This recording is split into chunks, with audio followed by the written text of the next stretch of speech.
Everyone, কেমন আছেন? আমি ভালো আছি। আজকে আপনাদের সঙ্গে শেয়ার করছি আজকের লাঞ্চ মেনু। এদিকে ভাত আগেই হয়ে গেছিলো, সকালেই করে নিয়েছি ভাত। 3 জনের ভাত আমাদের।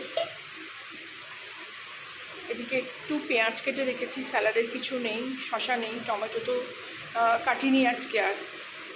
এদিকে আছে বরবটি, বাজারে এবারে বরবটি পেয়েছি তো আলু বরবটি বেগুন দিয়ে তরকারি করেছি।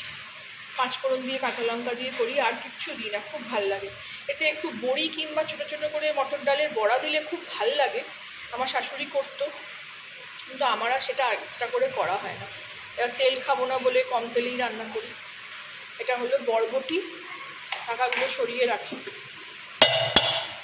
হাত লেগে আছে ঢাকাতে। এদিকে পাঁপড় ভেজে রেখেছি, দুটোই পাঁপড় আছে, আর নেই, শেষ হয়ে গেল। আর এদিকে শো স্টপার হলো সয়াবিনের তরকারি, এটা আজকে ছেলে করেছে। ছেলে এখন টুকটাক রান্নাগুলো করছে, আমার আর ভাল লাগছে না গরমের মধ্যে বলে। সেদিনকে মাংস করেছিল, পাওভাজি করেছে, তারপরে একদিন চাউমিন করেছিল, আজকে আবার সয়াবিনটা বললাম তো, সয়াবিনটাও আজকেই করেছে, আজকে ওই করেছে। তো এই হলো আজকে আমাদের লাঞ্চ মেনু। খেয়ে নেবো, বেলা হয়ে গেছে। সয়াবিনটা আমি এবারে না লোকাল কিনেছিলাম, ভালো, বেশ খারাপ না, বেশ অনেকটা বেড়েছে। এই হলো আজকে আমার লাঞ্চ মেনু। চাটনিটা ফ্রিজ থেকে বার করব। ভালো লাগলে আমার চ্যানেলটাকে লাইক, শেয়ার অ্যান্ড সাবস্ক্রাইব করে দেবেন। Thank you for watching.